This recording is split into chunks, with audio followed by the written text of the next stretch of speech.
I was fortunate enough today to have an informal chat over a Zoom call with Andrew Crook, the president of the National Federation of Fish Friers, or NFFF. I found Andrew Crook to be an all-round nice guy, and he's done some incredible things for the community, and not just his community, communities across the UK and in other countries around the world.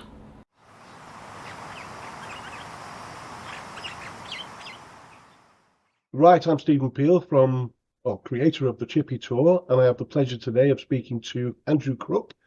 He's the president of the National Federation of Fish Friers in the UK here.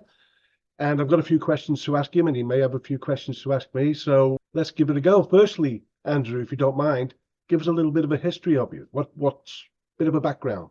Well, I've been in fish and chips 25 years this year, but my parents started a business in 1984. My dad worked for British Aerospace. I was getting to the age where I was back at school. My mum wanted something to do. My dad had quite a good job. We used to meet my grandmother in a fish and chip shop in Preston, and she said to the lady, "If you ever want to sell, I'd be interested in buying it." And it was up for sale, so she bought it, and the rest's history. They ended up with two shops, and then they came out of them because they had staffing problems. It's hard work managing more than one shop. They invested in shoe shops, which was just as all these shoe warehouses were coming out.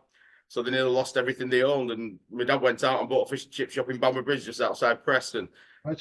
He bought it leasehold, and then when my granddad died, he bought the freehold. I joined him in 1999 when I finished university. I just finished a computer programming degree, and I got offered a job at British Aerospace. Turned it down because I've worked at Asda, dealing with the public. I enjoyed dealing with the public, so I thought I might as well go and work for myself. I was a little probably unmanageable. I never really got managed at Asda, so that's why a lot of people end up in fish and chips. We seem to attract all the way from strays, and I think I'm one of those. So I joined the business, and I bought my own shop. I took my graduate loan out, used that as a deposit. Then I borrowed the rest of the money from the bank, and I bought the freehold of a fish and chip shop in Coppell in Lancashire. And I still own that building now. I sold it 5 years later, but so we've had a few shops in the area. I now run one in a village called Exton, just outside Chorley. So I'm frying tonight. I've been away this week working for my industry role. And then I'm back in the fish and chip shop tonight, tomorrow, and Saturday. So I'm definitely still hands-on. Excellent. So what's the chippy named in? What's the chippy you have now? What's the name? It's Skippers of Exton. So I've been there 17 years, and I just love the people. And it's the only one I've ever bought that's been leasehold, so I don't own the building. But it's just a great shop. I actually came out of fish and chips briefly because I had a veg prep business. So we prepared chips every morning, delivered them to shops. I met a potato farmer. He sucked me in, and we built a big factory on his land. So I sold my shops. I had 3 shops at the time, sold those to go into that. It didn't work out. So when I came out of that, I bought the shop in Exton. I've just loved it there. The people are lovely. The staff are lovely mostly. I have a lot of banter with them, so it's just a fun place to work. And to be honest, if you didn't enjoy it, you wouldn't do it, because nowadays the money's not the same as it was. And but it's just a nice thing to do. And I might be taking one of my old shops over later on in the year, so watch this space. And I don't really want to. I've not really got the time, but it's in a village, and I just want to make sure they've still got a fish and chip shop. So I want to do it for that. Well, I guess given what you do as the president of the NFFF, the National Federation of Fish Friers, you'll have a good insight into how the industry is going, how it is right now, really the future of the fish and chip, or the traditional fish and chip shop industry.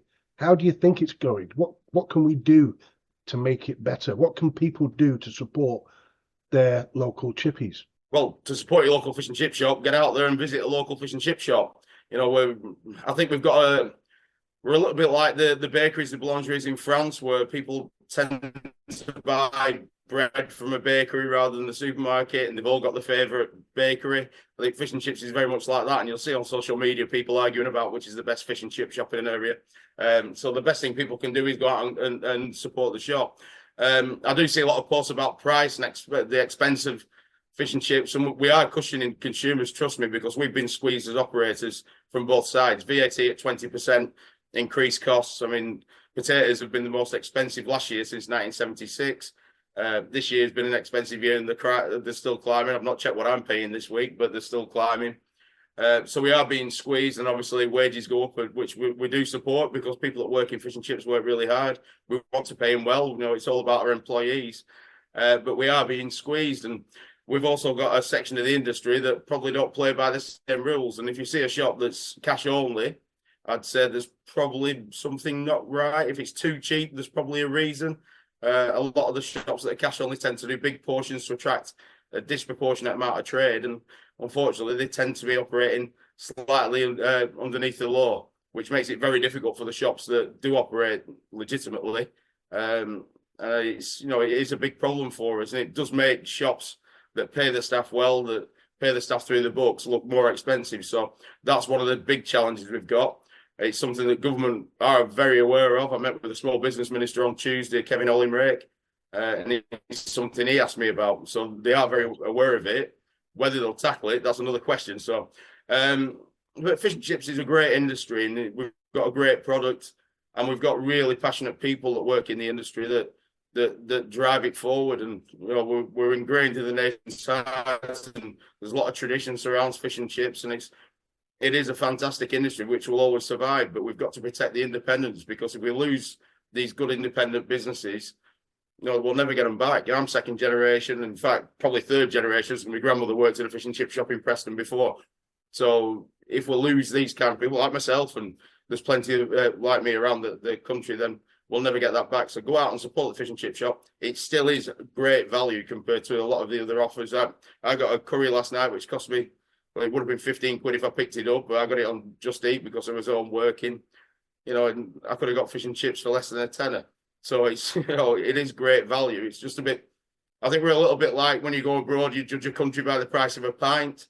And I think everyone knows what fish and chips should be. And it's one of these things that's been around for a long time, and they kind of notice when it creeps up. And, you know, we're doing our best to keep the costs down, but we've got to stay in business as well. And we've got to pay our staff well, and we've got to pay our suppliers. You know, and it is very difficult as an operator at the moment. I actually remember one of your interviews, or at least a chat with someone about the VAT and how they could do with knocking that on the head when it comes to food or takeaway food, specifically fish and chips. Ideally, you know, to the traditional chippies, it would go a long way. But like in the US as well, they have a tax on their food. They have a tax on whatever you purchase in the shop. The tax goes on straight away at the till. It's not right. I agree. It doesn't seem fair, you know. Well, also, I mean, you might remember the pasty tax, and I was quite involved in that. And there's if you go to Greg's, they sell them the cool downs. So they do charge VAT on the hot products that are designed to be consumed hot, but the pies, there's no VAT on the pies and pasties. They're sold as they cool down. We can't do the same thing. I cook to order in my shop, but it's designed to be consumed hot. So HMRC, the Treasury, deemed that as it should be standard rated at VAT at 20%. So I was once asked on Radio 5 Live, are you jealous of the rapid growth of Greg's? I said, well, I'm jealous of the business model and the taxation that they've got. So, yeah, definitely got an issue. But, you know, I think, yeah, we've got to pay tax, but I think it's very unfair when some businesses have got 20% and others haven't, and then there's a lot in between. And I think if government make rules, then they've got to police them, and they tend not to do that. And it tends to be the shops that are compliant on everything that end up with a big financial burden. And that's the big issue that government have got. Now, I was on the radio last Friday morning. I do 5 Live, Wake Up to Money quite often, and I was asked about the budget, which was very poor for small business. I'm hoping they've got another one in autumn. The problem is, it's a long time till autumn, and I think with politics, the big issue is they make decisions when it suits them rather than when it's right to do it for the country, because they're doing it for their election chances rather than actually doing what they're elected for and making a difference. And the minister I met, Kevin, he was a great guy. He's from a business background himself. He understands it. It's a complicated system. When you make a change here, something will change over there, and they've got to get the balance right. But all I say to government is keep engaging with us. We want to get it right. We want to play a part in the economy, and we want to drive our sector forward. And I work very closely with all the other takeaway cuisine, the independent sector, so small businesses and micro businesses. I invited the Caribbean Food Collective to the meeting, and NCAS, which is the National Caterers Association. They look after street food and festival food, that kind of thing. So I just wanted to show that we've got a united front. We're there to work with government. it's for them to use us. We know the industry. We're immersed in the industry. As I say, I'm frying tonight. So government just needs to keep talking to us and we'll help. It's getting them to listen, isn't it? It's always been the problem, hasn't it? The small businesses seem to be under attack. In my view, they seem to be under attack. Yeah. From, well, not just the costs of running the small businesses, and there's always an argument about really the minimum wage. On a small business of, say, half a dozen people in a shop, and I'm not talking small businesses with 200 or 300 people, just the ordinary little shop, the mom and pop, you might call them, family-run businesses.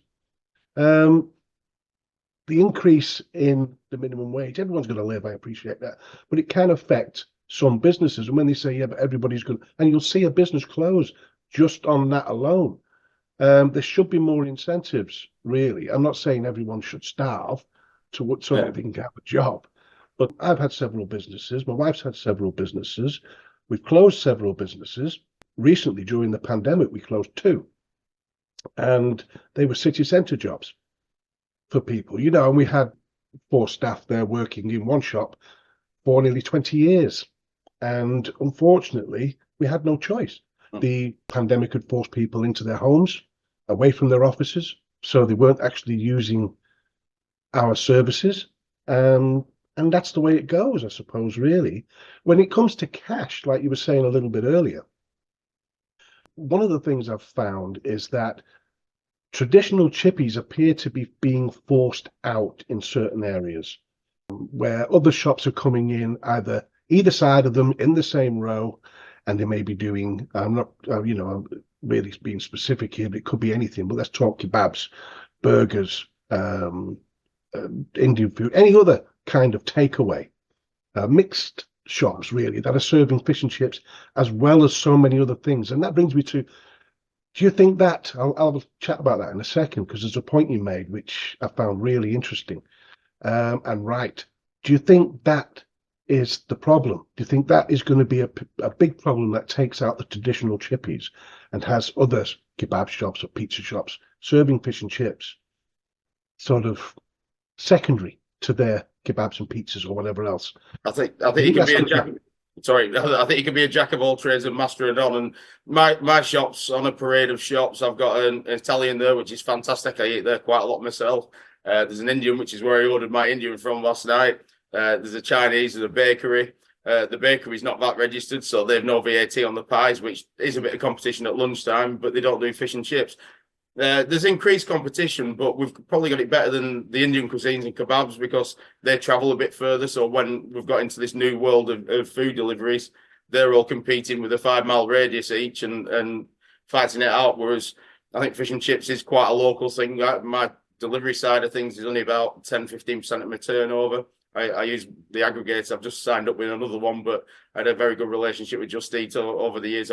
They set up an organisation that I was vice chair of to represent independent food, and we've still kept that going, which is where the strong ties with the other cuisines comes from. I think there's room in the marketplace for everybody, and I think that I've always said we're a little bit like the butchers in the 60s when supermarkets came along and the butchers thought, well, we're all right, and the supermarkets came along, they could do cheap quality or cheap average quality meat en masse, whereas so the butchers that were doing average quality failed. The ones that serve top quality have got stronger, and I think they're now having a bit of a resurgence with farm shops, and so I think staying at the quality end's key. The big problem is, it's, as I said before, it's not a level playing field, so you're competing against shops that do good quality, but they'll also do big portions for the reasons I outlined earlier. And in my area, I've got 3. 2 of them have opened up in the last probably 6-7 years. So that's increased competition for me. And I know I've lost customers to them because people do think they're getting great value. Well, they say, oh, they give generous portions. Well, they're not generous. There's something going on that probably shouldn't be going on. And I pay my staff through the books and look after everybody. And so it's a big challenge for me. That's the biggest threat for my business. And I imagine most of the businesses out there. So yeah, we're welcome. I actually work very closely with the guy that runs the Kebab Awards because we run the National Fish and Chip Awards. So we share the stage setups. It's quite a big stage. It's tens of thousands of pounds. So by sharing the setup, you save all the installation, the dismantling costs. So you can share that between you. So I work very closely with them. And last year we had fish and chip awards in the afternoon, and then the kebabs in the evening, which is probably the way most people's days out go. So it's probably fitting well. This year we did it the other way around, so it was a bit less stressful. But we had 660 people there. Somebody came from Vietnam because we had an overseas category, so we got members abroad. It was actually won by somebody in America. A lot of the fishing nations were there, so Seafood from Norway, the principal sponsors. We had the Icelanders there, the FRiERS, and then fish and chip shops and suppliers. And a great celebration, fish and chips. So I'll have to get you there next year. You can come and have a look yourself. That'd be excellent. Much appreciated. How do you determine who is the winner of your awards? How is that done? We've got last year we have 14 categories, so each category is slightly different. Obviously, overseas we didn't get a chance to visit. I would have liked a trip to Vietnam, but we did that over Zoom. The initial round's always a paper entry, so we test the knowledge, and they've got a couple of months to get that right. So if they're not the best, this industry does attract a lot of people with dyslexia, or so they probably need to work with somebody to get that right. But the opportunity is there, and it just tests best practice because you can. There's a lot of people out there that think they're the best fish and chip shop, but you've got to know best practice. You've got to know about environmental concerns. You've got to know about grease traps under the sink because that's becoming pertinent. You've got to be good on employee welfare. So we ask questions along those lines. And each year that's tailored to around what's going to be the most important thing coming forward, because we do get an inkling from government and from our industry knowledge of what we need to focus on. And then in the takeaway in the restaurant, they have another round. They can have a Zoom round. They get mystery visited. And that mystery visit is a mystery shop followed by an inspection. So we have a look at all the records. We have a look at the premises, how everything's stored, how they handle products. So how they handle fish, how they handle potatoes. Look at the royal, make sure that's fine. And, so the multi-stage, and at the end, they presented to a panel of experts. So that became part of the point scoring. We carried all the points forward, and we got a winner, which was a lovely young couple from South Wales called a shop called Shipdeck in Tree Thomas in Caerphilly. The restaurant, we ended up with a winner in Nights in Glastonbury, and then we've got other categories like staff training and development and Dry White Young Fish Fryer of the Year, which is fantastic. And this year we had a Employee of the Year, which we asked business owners to nominate their employees because we thought it was right to shine a light on people that work hard in the fish and chip industry. And there's some great characters with some great backstories. And we sent a guy called Nigel Barden, who was on the Simon Mayo show. He still works with Simon Mayo. He's a food critic, does BBC shows as well. We sent him around with a camera interviewing him, and we played those out on the stage, and we had a live vote in the actual awards, which is, I think, might be a first for certainly a hospitality awards. So that was great. And a lad from Stockport, one called Jamie Tolan from Taylor's in Stockport. So, and I've known Jamie a long time, so I was pleased for him because he's a lovely lad and he's had a tough upbringing and come through it. He's got 3 kids and a lovely wife, and he's now the shop manager from starting at 14, and it's just a great story. So we use the awards to try and raise standards, obviously raise awareness, and also a bit of political engagement as well. So it's got to do a job for everybody in the industry. And I know there's a lot of awards out there, but this one is we run it for free. It's paid for by sponsorship. The finalists don't pay for a ticket. There's no charge for entry. We do have an office that gets paid for running it, but there's 4 directors of the NFFF that give up the time all year round. We had a 3-hour meeting yesterday about it, ready for next year, which is February. So it's a full year process, and we do it because it's important. It's there, and it's important for the industry. And we just love what we do and want to put back and drive the industry forward. Right, it sounds really thorough as well. Because I just wondered, how do you do this? How do you send someone around just to have a little bit of a taste of the food? But you go right into their backstory. You look at how they look after their staff, how their shops run, where they get their produce from, and it's all really interesting. Yeah, and I would of course love to attend one of those things these days. Maybe next year I could get out there and have a little look at the reviews and the awards for the best chippy in probably this region again. Speaking of regions, which is the best? Oh, I say the best. It seems a bit wrong, doesn't it? Which region sells the most fish and chips? Which is the most popular region for fish and chips in the UK? Even if you go by bands, central, northern, southern. I'd say over the highest density of fish and chip shops because of the industrial passes, the north, so the northwest and Yorkshire. I'm a Lancashire lad, as I've said. I do spend a lot of time in Leeds. For me, the best fish and chips, probably I cooked in beef dripping, even though I use Highlight sunflower oil in my shop because that's what my customers are used to.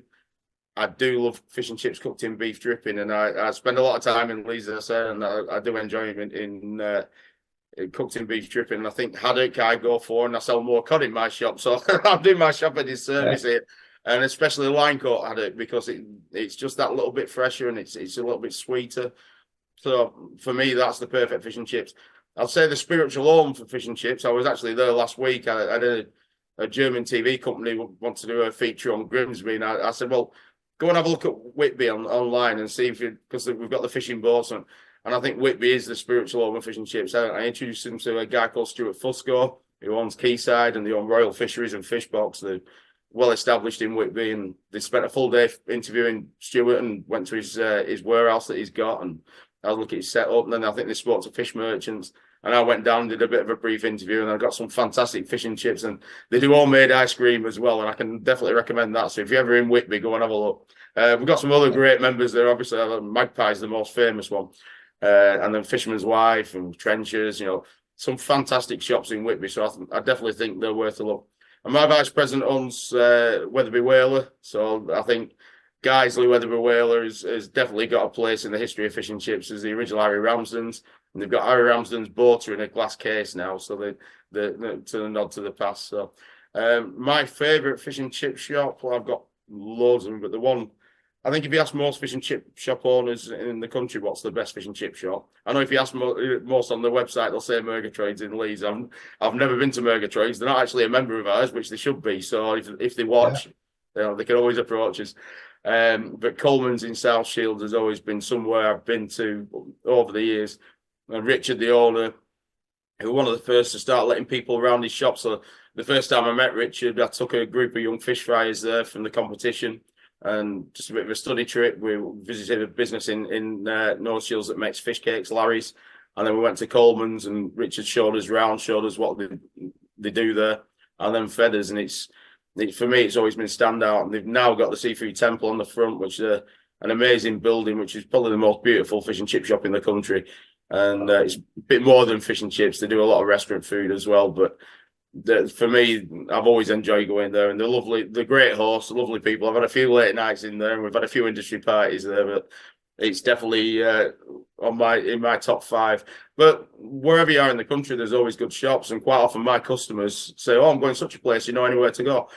And I'll know a good shop there. I'll know a good operator, and we've got a great network, and we share ideas, and we visit each other. And I think Richard kind of started that off and on a big scale, and I've tried to encourage that as much as I can. When I was in the supply business, I tried to get all my customers talking, even though they're in the same town, because it's all about networking. It's all about getting out of the attitude that the shop down the road's your competitor. Sometimes they can be a friend. And I've got a shop on Buckshaw Village, which is 1.2 miles away from me, called Nana Jan's, and I'm great friends with Janet, who lives abroad now, but her daughter Holly runs it, and they're great people, and it's great to have that kind of relationship with your neighbours. As I say, I don't get on with all of them, but that's more down to them than me.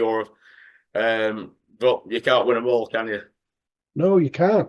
And when you say beef dripping, I mean, that's my favourite too. And it's a lot of people's favourites, maybe not so much the vegetarians or vegans.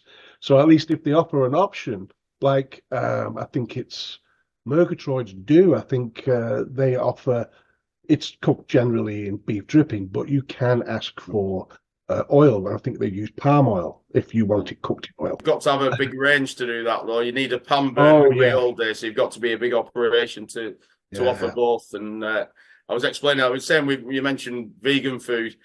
We're probably not, I mean, if you're going into doing vegan food, you've got to go into it in a big way and do it properly, or get customers to phone you up in advance so you can have a little fryer that you switch on, because otherwise you're doing a lot of damage to the environment just having something burning away all day. And so you've got to go at it. And as I say, offering the choice of the two, you do need. I mean, I know Wetherby Whaler do the same thing, but they've got a £7 frame range. Mine's £3, so it gives you an idea.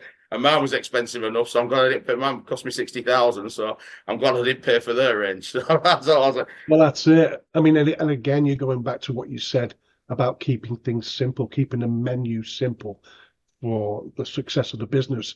Too much diversifying can crash a business, and you can't blame people for wanting to. That they might be struggling, and they'll go, okay, well, what if we sell this, and what if we also sell this, and then it becomes too complicated. Instead of putting all their efforts onto the best fish, the best chips, and the best simple menu. Yeah, too much of that.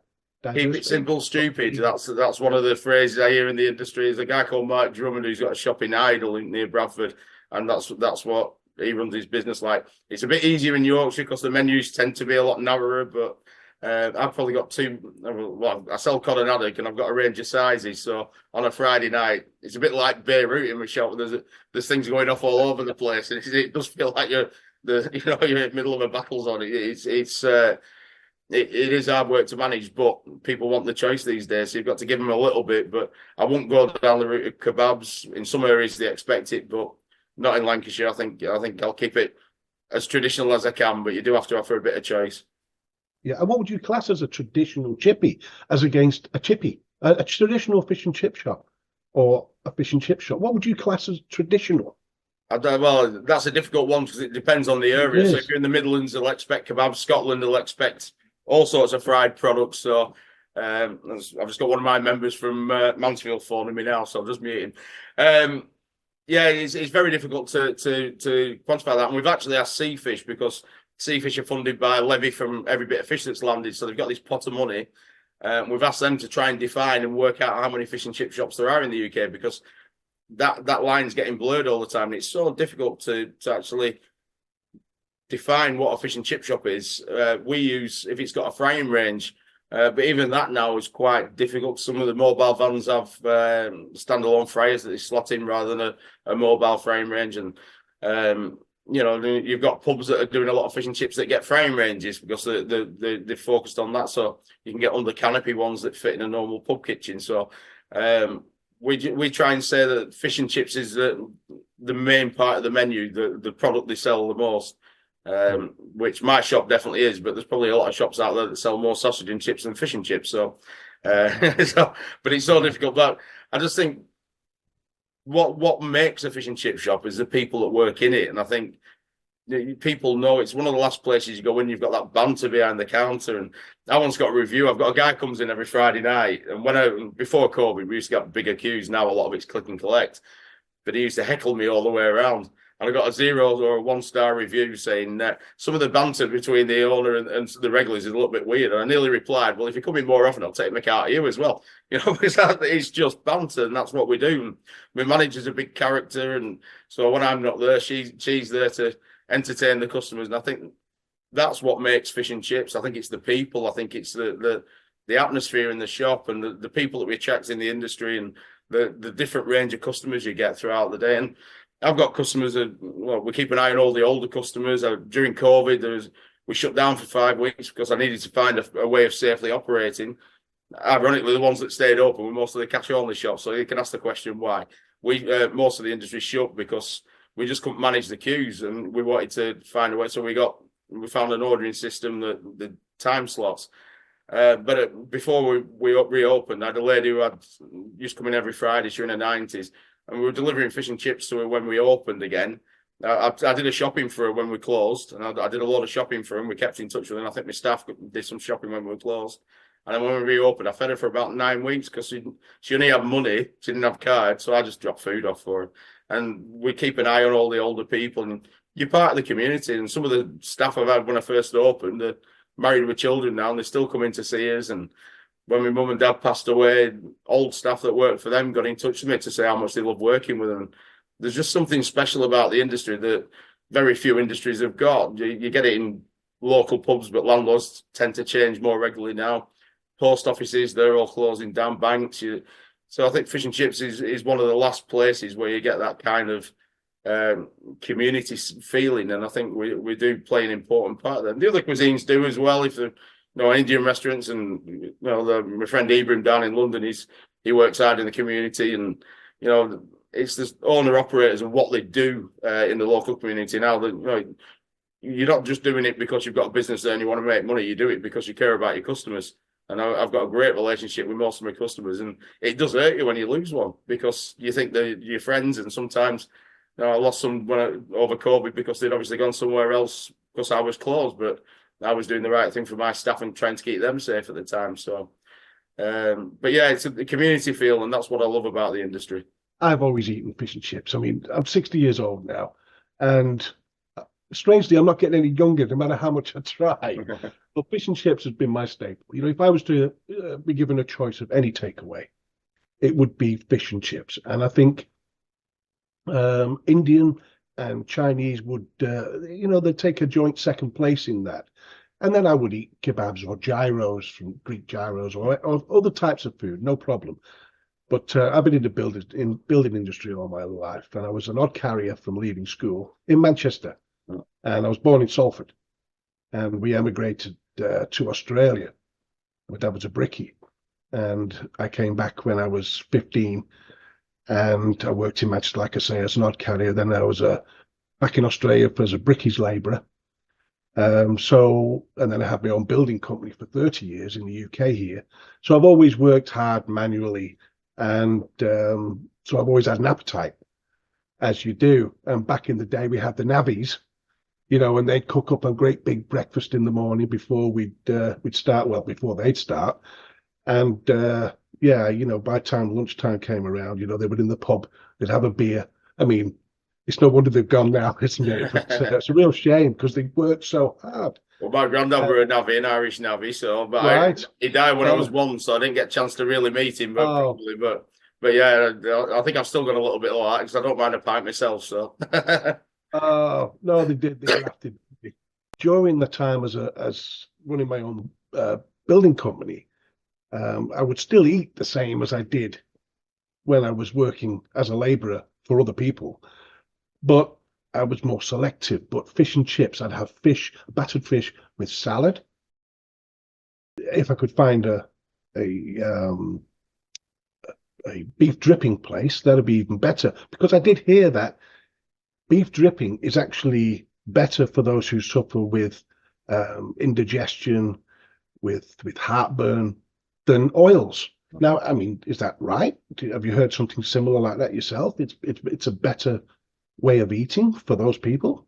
I think. I use vegetable oil. You see, sometimes I'll go into oils, but palm oil getting slated because of damage to orangutan's environment. If you get sustainable palm, that's not an issue, so it shouldn't be demonized. I see Deborah Meaden on Dragon's Den complaining about palm oil all the time. She's actually wrong. I work with the WWF and the Round Table for Sustainable Palm Oil, so that's a nonsense. I think beef dripping got a bit of a slating because it used to smell, and there is a little bit of it sticks to your lips a little bit more when you eat it. But I actually like that, and you get used to it, and it's an acquired taste. So I think it did get a kicking in the past because it was deemed as fatty, but I think whatever oil you use, as long as your customers are happy, it's still a small part of the meal. I mean, most fish and chips will be around about 10% fat. So it's still a small part of it, but beef dripping does add a little bit of flavour. I'm not sure if it's any healthier for you. The profile between that and palm oil is very similar. The oil I use is lower in saturated fats. Whether that's better for you long term, scientists will probably change their mind in a few years, and that's how things tend to work. But I think whatever oil you use, it's more about what your customers are used to rather than trying to one's better than the other. From what I've seen anyway. As I say, sometimes beef dripping does repeat a little bit, so there is a stronger flavour to it. So people do notice that when they've eaten fish and chip with beef. Value for money, isn't it? Well, if I say you get it twice. But so yeah, it's my favourite. So where are we getting our fish from? Where? I mean, what's happened now with the Barents Sea? I mean, did we actually? I mean, you can't really go off one news show, can you? You can't just go off, say, the BBC or any other or online. You've got to take in all kinds of news from all kinds of people. Yeah. So, what's happened with the Barents Sea? Russia's control of the Barents Sea. and stopping the UK from fishing there, or at least reducing their quotas. No, well, they've actually stopped British vessels fishing there, but they've not fished there since the 1960s. The life cycle of cod, it spawns in Norwegian waters, then the small fish swim up to Russian waters, and that's where they grow, and then they swim back, and they're caught in the Norwegian part of the Barents Sea. So Norway have to give Russia access to that, because otherwise they catch the small fish and we'd have a problem in the future. So I think it was just Putin saber rattling a little bit. I mean, fish and chips was actually cited in the Russian parliament the other week as the reason they were banning British vessels there, because they wanted to stop the Brits enjoying the favourite dish, fish and chips. So I was quoted in an article saying the National Federation of Fish Friers laughed at Putin's attempts, and then they quoted my name. I thought, cheers for that. I'm going to have to watch door handles, aren't I, from now on, men with umbrellas behind me when I'm in London. But I think, you know, fish is such a global commodity, and the Barents Sea is so well managed. We work very closely with Norwegians, as I said, the Icelanders and the Faroese, and you know, it's a well-managed resource, which is why they've got a quota system. So we can always make sure we've got fish there. The problem is it's a global commodity, and if America starts paying more, then the fish prices go up. And fish, when the conflict started, did go through the roof. It started going anyway, and haddock had been expensive for a while prior to that. It started to rocket up, and it started coming down like a feather. They go up like a rocket and come down like a feather. But it's now starting to increase again because America started buying. I went over to America last year to have a look at some of the fish on the Pacific coast. So they've got Pacific hake, and they've got a fish called rockfish, which both of them would probably work as fish and chips. The hake's a little bit small and it's got skin on. The rockfish, fried great, is a bit of an ugly looking fish. It looks like a perch. They call it Pacific perch. But the name's probably a bit confusing because we've got rock salmon over here in the south, which dogfish that they sell. So it's probably not got the right name, which we'd have to work on. But it was another option, whether it coming in cheaper, but it's an option because who knows what's going to happen geopolitically in the future. And we work very closely with DEFRA on this. I've got a great contact at DEFRA. The minister, Mark Spencer, at the moment, keeps a very close eye on the industry. He's from a farming background himself, so he understands market forces, and he understands the fish and chip industry, I imagine. So, yeah, we've just got to keep an eye on what's going on. I spoke to a company in Sri Lanka that farmed barramundi, which, yeah, we've got all these options there if we need them, but consumers want cod and haddock on the whole, and you can put anything on your menu, but 9 out of 10 customers, you can give them a sample and say, oh, that was lovely, can I have cod and chips, or can I have haddock and chips? It's so difficult to get people to change. But if everything major does happen, at least we've got a fallback position, and the government will work with us to try and get stuff in, just like during the conflict. The early days, we were working on more or less daily calls, and I was on calls with the then Minister for DEFRA, who was Victoria Prentice, about tariffs, and you know, they all of a sudden started working. It's a strange thing for me as a fish and chip shop takeaway owner in Lancashire, dealing with the geopolitical stuff. I've got used to doing the media stuff over the years, but working with government and seeing how that works, it was a fast learning curve. And I did quite a lot of it during COVID, and then with this, it was next level. And the amount of media attention, the amount of calls and emails, on top of running my daily job, on top of running the organisation, it was crazy. But it's good that we're recognised. One, that Russia recognises as so important to the nation. We just need our government to do the same thing. And when we do say there are issues, listen to us, because it's a little bit like the post office scandal. They didn't listen to the operators, and then years down the line, they're being held to account. If they don't make the changes that and listen to what we're saying about our industry and try and help us to make sure good businesses get through, somebody will hold them to account in the future. Whether it's me or somebody else, government need to listen to us. And to be fair to them, we do have good lines of communication, and they do listen. The problem is, it's the next step where they actually act that tends not to happen. So that's it. Well, it's the small businesses, but in a big industry, isn't it? I was saying about government seem to ignore small business. I don't think they do. I think it's easier to talk to somebody from the Golden Arches or from a big pub chain. You've got one point of contact, even though some of the franchises, when it comes to the fast food side of things, they've got one point of contact, and they can make the changes throughout the company. we because we're fragmented, they haven't got that with small businesses, but they have got the trade associations. So we've set up something called the Independent Hospitality Alliance, where we work together and we can provide that conduit for government to get legislation out, to get instant feedback so they can see what's going on in the industry. If they want to make changes, what impact that'll have. We can send surveys out to our members and try and provide that functionality for government. So that's part of what the meeting was with the small business minister on Tuesday. We'll be following up with the government officials at Department of Business and Trade, and hopefully we can provide that. But it's, I think government do understand about small business, but I think they see us as expendable. If one fails, another one comes along. But like I say, it's these multi-generational businesses that are the fabric that makes fish and chips what it is and makes the kebab industry what it is. If we lose that, you know, you're never going to get it back, and you'll end up, you've got Weatherspoons there doing fish and chips. You know, we need to protect the independence, because that's what adds the character to the industry, and that's what makes us special. Later on in the year, we're involved. I'm working with a guy called Bruno Peake, who is the Queen's pageant master, and he's in charge of the D-Day 80th anniversary, and that's going to be all about fish and chips. It's on the 6th of June. The organisers, National Fish and Chip Day, brought it forward a day, so that's usually on the first Friday in June. They brought it forward to the Thursday. And there's going to be all sorts about fish and chips there, because there was one Victoria Cross awarded on D-Day, and it was a guy who had his parents had a fish and chip shop in Robin Hood's Bay in Yorkshire, and he got the only VC on D-Day. And then when I got talking to Bruno, I told him that paratroopers used fish and chips as passwords behind enemy lines. So they shouted fish. If the opponent didn't say chips, they shot them, because they knew they weren't one of the Allied forces, weren't one of their team. And then obviously we weren't rationed during the war, so we kept everybody fed. We played an important part in this country and 160 odd years heritage, and you know, we've just got to protect that. It's one to keep going, obviously, and it has been a concern for me, which is why I kind of started this. Other than the fact that I like food, and I've got more time now that I'm sort of semi-retired. I'm a writer now, and I kind of just I could just pick my days where I can go out and have a little something to eat. And I thought, and you mentioned earlier about the pricing. You know, it's a good thing to review for me, because it's not as expensive. It's an affordable meal. It's an affordable meal for a family. Well, if you can afford it, but it's an affordable meal. When I could have done reviews about steaks and things like that, but I don't have an interest.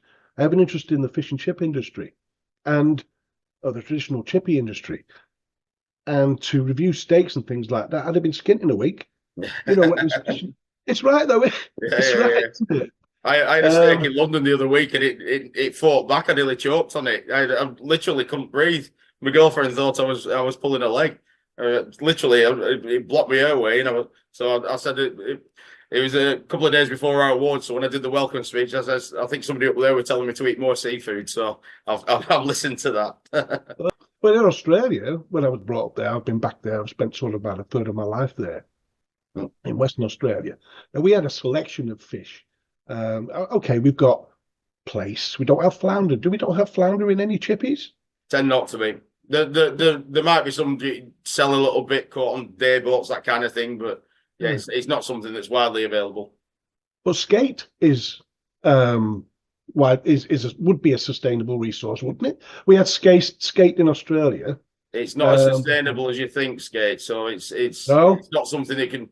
I mean, people say I get quite a lot of British fishermen saying you should buy British. Well, we don't catch enough. Well, it's around about. We import 400,000 tons of white fish, and the domestic fleet catches about 40,000 tons. So we just don't catch enough. And some of the species, if we all suddenly started eating them, then they would be more endangered than they are. Whereas we've got a good resource with cod and haddock. I mean, I've got plaice at my menu. I'll probably sell 5 a week. It comes individually, quick frozen. So as my mum used to say, it's not eating anything. So but the people that buy it tend to buy other things as well, so I keep it on my menu because we've got a few customers that just come in for that.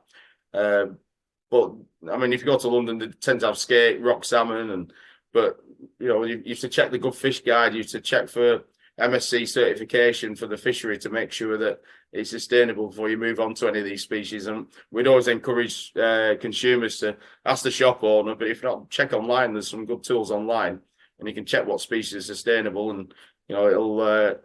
You can eat it conscience free. Then you know that it's come from a well managed fishery, and And if you look for a fish and chip shop that's got MSC certification, there's a few of us out there.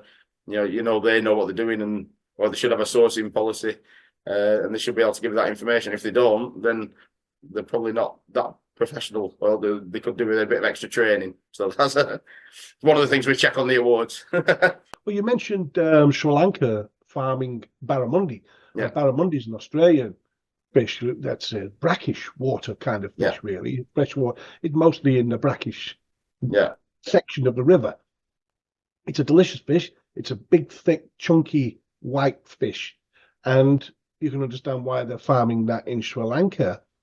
And that was one of the things on the menu in Australia in select chippies. We had dewfish, snapper. These fish weren't necessarily bottom-hugging mudfish, like we have the cod and we have the haddock and plaice, and most of our fish are bottom feeders. We don't have the pelagics. We have salmon sometimes on the menu, which is great. We might have mackerel sometimes, which is rare. But other than that, everything's on the bottom. Well, haddock's a little bit higher up, but it's not as low as cod. But it's getting there, isn't it? Yeah. It's weighted down. But in Australia, we had everything was sort of mid-water fish. You get all your bottom fish, stuff does eat on the coral, say, but a lot of stuff was mid-water, and you had a big selection. Even cobbler, which was on the bottom, which was catfish, that was on the menu in certain places. So you had a big selection, but then again, you've got the resource in places like that. Farming, I'm not a huge fan of, I'll be honest with you. I understand why it's done. Now, I did a bicycle ride for my local children's charity some years ago, a solo bicycle ride from Cheshire to southern Thailand. And I saw some things, I can tell you that. It took a year and a half. My wife wasn't the best pleased, but I left her a great new lawnmower and a great tool set, so everything was covered. And she wouldn't have known anyway, unless the grass was 3 feet deep, that I'd gone. But some of the things I saw, especially in Southeast Asia, when it came to fish farming, I thought, well, it put me off eating the fish in that region, and because I was riding a bicycle as well, so I didn't want to have that tummy as well, because I saw things differently at 10 mile an hour than I would have done flying into a place and eating the street food. I actually even went off street food because I saw things differently. I saw things being prepared in certain establishments, not all. I'm not sort of generalized. I'm just in some. And it did put me off a lot, especially the fish farming. That really that was an eye-opener. So I looked into that more, especially when it came to prawns, the sort of crustaceans, even lobsters, those kind of things. Not so much not so much the bivalves, not so much the oysters, mussels and things like that, because they were normally out in an estuary at least. I think some of the farming practices in Asia has probably improved, but when you look at what they do in Norway farming salmon, I went to a seminar at Fishmongers Hall the other week, and they've got computer control where they can isolate fish that are showing signs of lice or disease. They manage the waste, they test the water. It's so high tech what they're doing, and they're now farming cod, but they've only got small amount of cod in Norway. They think they'll have 50,000 tons a year that they can put onto the market. And again, they're very good at managing the water on it. So it's not like, and they don't pump them through full of chemicals. They're fed more or less naturally what they have. They're not full of, you hear stories about colorant added and things that when it comes to the cod, that they are doing it as natural as they can. So it's definitely something we need to look at, especially with geopolitical things. You've got to concentrate on that. And climate change as well, because that'll have an impact, because the water gets warmer and cod and haddock, demersal species, they want deep cold water. And if that moves further north and they'll breed in different areas, they're actually going into a period now where they're probably going to have more, or the young fish have got a bigger area to escape predators. So we're likely to have, in a few years' time, probably more fish available, and the quotas will probably go up. I think we've got a few years with low quotas coming now, but in the future that'll change. But I do think we've got to explore everything. And I think the farming side of things have improved, and that I've heard horror stories from Southeast Asia about from Bassa fisheries cobbler or pangasius as it's called. But I do think they've improved the handling and the processes because they've had to, because supermarkets are buying it. So then they've started having to get, some of the big processors like Young's, and they'll sell Bassa fillets, which will probably come from Vietnam, and so their inspectors will inspect how it's raised, and they'll make the fish farmers change what they do and improve what they do because they'll insist on it. I used to supply companies that made ready meals, and I used to supply them with potatoes. I know what the spec was like, and I know what the inspections were like, BIC inspection. So that will go on throughout the chain. So I think things will improve, and it's something we've got to explore. But the fish is the last hunted commodity, cod and haddock. People have to go out and find it. And there's a new vessel been launched in the Faroe Islands called the Gadders. $60 million they've invested in it. And it's, conditions on board for the crew, it's like a New York apartment. They've got a gym, they've got a sauna, they've got a hot tub on the back. It looks like a super yacht. It's a big vessel, but it's very targeted. And all these vessels, they can target the fish they want. They basically go out with a shopping list, and they bring in so many tons of haddock, so many tons of cod, and they come out for 2 months, freeze it within a couple of hours it being caught, and it's just fantastic fish. And the investment and the care that goes into that side of it comes through all the supply chain, the wholesalers, and down to the shops, and then we put the care and attention and serve it in our outlets. And it's most of the suppliers to the industry are family-owned businesses. The fishing companies are family-owned businesses on the whole. And we get to know the fishermen and the farmers personally because we have open days. And I've been out to Norway a few times. I went to the launch of the Gaddis in the Faroe Islands, which took 30 hours to get there. I was there for about 30 hours, and it took 32 hours to get back. So I ended up further away than when I started after a full day of traveling. So it's not the easiest place to get to, but they're just building relationships with these people and learning more about what they're doing. We take the winners of the awards out to Norway every year, so they go out on a fishing vessel on the fjords, which is a fantastic trip. I've been lucky enough to do that. I saw a clip of that with you all stood on the back, or a group of people stood on the back of this boat. And they take you down into the factory side, show you how it's caught. So that was a long liner that went on last year. So all the fish are caught on hooks. They're brought in through the bottom of the hull and processed on board, frozen, and then they unload every 2 months, every 6 weeks, and another crew then boards and goes straight out again. And they're so targeted. So what's the benefits? What's the difference between line caught? Well, the fish are brought in one by one, and sometimes when fish is caught in a net, they can get compressed a little bit, so you get a little bit of bruising, and they can die in the net. Whereas line caught, they're usually brought in alive and then killed on board. So it's just that little bit fresher. So try the difference. I once had somebody on one of the social media groups saying, "Oh, there's no difference." Well, there is. Trust me, I'm serving both in my shop, and there's definitely a difference. The one I tends to be skin on, so it puts some customers off, but it's a lovely sweet flavour. It's great. Don't get me wrong, some of the fish landed at Peterhead, and it's fantastic. But by the time it gets to me in Lancashire, I don't know how old it is, and it's that provenance that they need to start putting with the fish. It was with the frozen, I can track where it was caught, what vessel, and you've got all that information. And we need the same with the fresh fish, so we've got a story to tell to consumers, and we can pass that information on. And when you say you serve them in your shop, do you have different prices for line caught or skin on, or do Chippy's, the fish and chip shops, if you like, do they all have different prices for line caught or net caught fish? And skin on, if they put line caught on, some charge a bit more, some just only sell line caught, so that'll be their standard fish and chips, and they tend to be. That's why I had at Quayside, and it's fantastic fish. But no, I put it on as a special every so often. When I buy something, I buy it in purposely to put a special on. And I tend to do it as a large fish, and the people that really like fish, that like quality, once they've tried it, that's what they go for. So when it's on the menu, I'll always sell it, but I don't put it on all the time because it's another line to stock, and it can be it's another thing to handle, if you know what I mean. So I'll put it on every so often. I'll put a special, and I like to do that. Sometimes I put shell on prawns and garlic on, just as something different. just to add a little bit and show them a bit different to some of the other shops around. And I like eating prawns myself, so that's Well, that's it, isn't it? That's the thing. Yeah. Well, I mean, I'm finding it super interesting going to even. I mean, you can go 2 miles down the road and people speak with a different accent here in the north, and I don't even know what it's like in the south, but I know here in the north. Yeah, you can go down the road, you're in a different area.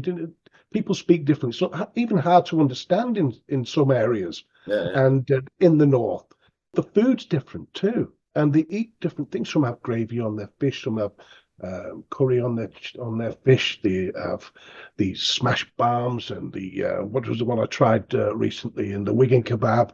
I thought that was. I mean, that was a crazy concoction, but I'd have eaten that in the day when I was on the building sites. No problem at all. That would have got me through a couple of hours anyway. It would have done the job. Yeah. But I like the way they deep fried the meat and potato pie to heat them up. I thought that was a novel way, but it just adds more. That sounds like Scotland, that. Is it? What's happening in Scotland? What will I find when I go up into Scotland? Well, you've got things like mock chops and pizza crunchies, which are like deep fried pizza. So there's a few different things, and the menu tends to be a lot broader in Scotland, like in the Midlands, and so the kind of a lot of them are general takeaway. Some specialist fish and chip shops, and some of the best in the country up there. One of my board members owns one called Ashville well, they've got a few outlets, but the main one's in Aberdeen. I've got a good friend in Stonehaven, just outside Aberdeen, that's got the Bay fish and chips. He was number 35 in Lonely Planet's worldwide food experiences, so he's worth having a look at. It's just a little takeaway. It's very busy. We've got Fishworks in Lags, who came third in our fish and chip awards this year. I've not had a chance to go up there. I like my driving. I've got an old Jag, so I'm going to go up there and do the West Coast a little bit and have a bit of play. I'm trying to avoid speed cameras. Obviously, I've kicked to the speed limit. But I'm going to go up there later on this year. And not an old E-type, is it? Sorry, what was that? It's not an old E-type, is it? No, it's not that old. I mean, it's 10 years old, but I've no kids, so my treat was a 5-litre V8 supercharged. So it's just about to do the 100,000 miles. So it's but that's my treat for. It's 8 years since my last holiday, so I like to bought that car. I promised my mum would get one when she was passing away. But there's a shop called Real Food Cafe in Tyndrum in the middle of Scotland, which I want to go and visit. The scenery is beautiful, and so there's great shops everywhere. You're saying about regional variations. I'd say I've got a shop. I used to have one in Bamber Bridge near Preston. My first shop that I bought myself was in Coppell. And I used to take my girlfriend at the time worked for me, and on Saturday she used to work in the one in Coppell. And she couldn't understand what people were asking for. So you've got Babby's Head for steak pudding.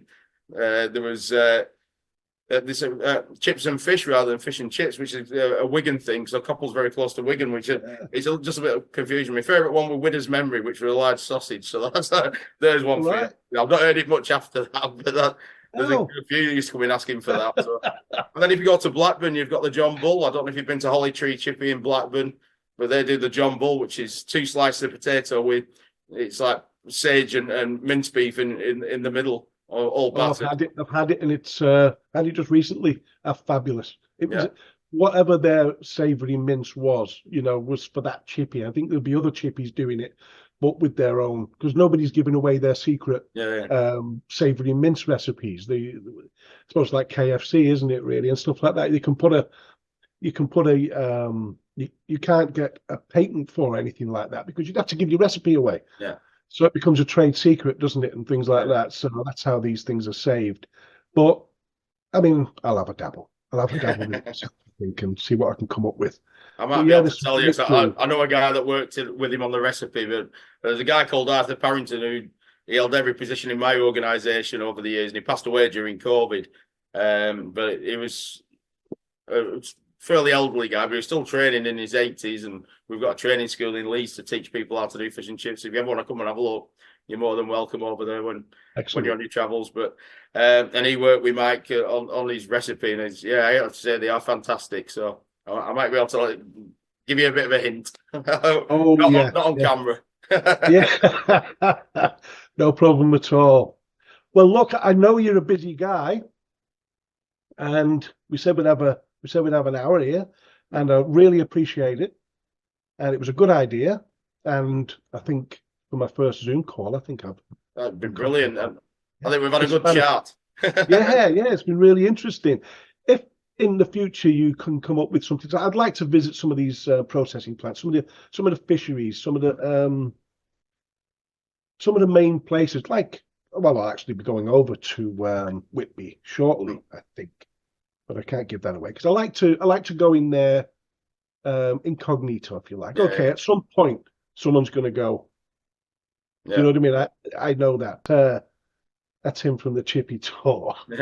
But I don't like the idea of introducing myself. I don't like the idea of asking if I can put a camera there in the shop or anything like that. I don't like to let them know because it could be possible. I mean, they might not care. This particular shop might not care who you are, and they'll give everyone the same thing. But at the same time, I don't want to take that chance on finding the ones that would care. Yeah. Do you know what I mean? And give me different things or better treatment or different in it's anything. So I try to keep it as simple as I can.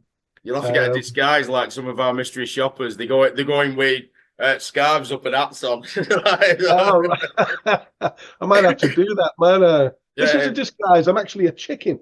But you must have some old work stuff or hard stuff. I'll never guess. Yeah, I'll have to come up with something. But like I say, you know, it's one of those things. And I think if I go into a shop and I see that they recognize me straight away. I mean, I'm just thinking a possibility of the future thing. You know, you just don't know, do you? Yeah. But if I did get recognized, I think I would probably exit and then send someone else in. Yeah. You know, to get something or something. I don't know. We'll have to see what happens if that happens. Yeah. You know, but I'm enjoying it. I'm loving it. I'm getting out to different places I haven't been before, and even local places I haven't been before. So, you know, I'd say local within 10 or 15 miles. Yeah. You know, I've never been. So it's really interesting, different people. And it's a people business, isn't it? Yeah. You know, you'll meet some great characters. You'll definitely make I love it. And the people I've met, we've had some great nights out over the time, and they can be a bit wild.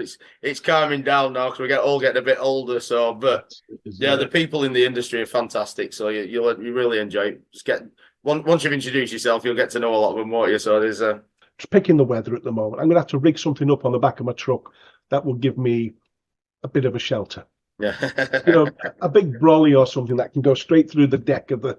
I don't know. I have to come up with something because otherwise I'm fair weather, and that's not good in the UK, is it? You know, that's. We're getting better though. It's getting towards summer, isn't it? But I'm enjoying it, and I thought the truck idea. I thought, yeah, it's everything built in one. It's the table. I can put all my gear in the back. It's super. Plus, I like to drive, like yourself. I like a good drive, and just before the pandemic, we drove in that truck all the way around to southern France, up through Switzerland, everywhere like that. Nice. If I'd been on the Chippy tour then, I'd have been popping in all kinds of places, you know. But we're due to go down south in a couple of weeks' time, so we're going to try a couple of chippies down there. Some great ones. Cirencester, there's a great one. Malton Anchor, it's called, that one. In Bristol, there's a few great ones. In Bath, one of the guy in Bath, he worked with Marco Pierre White, and his son's got a shop in Bristol now called Noah's, which is more of a restaurant, but always worth visiting. But there's some great little shops as well, which history. So yeah, you'll have a great time down there as well. See, I'm lucky; I get to do it all the time. I just don't get time to do the reviews. It must be great. It must keep you on your toes there. And like you say, you get to meet loads of great people, eat some great food all over the country, and that's what I hope to do myself. Yeah, I'm sure you will. So, Andrew, it's been a pleasure. And you, it's been great. I'll speak to you again soon, no doubt about it. Great.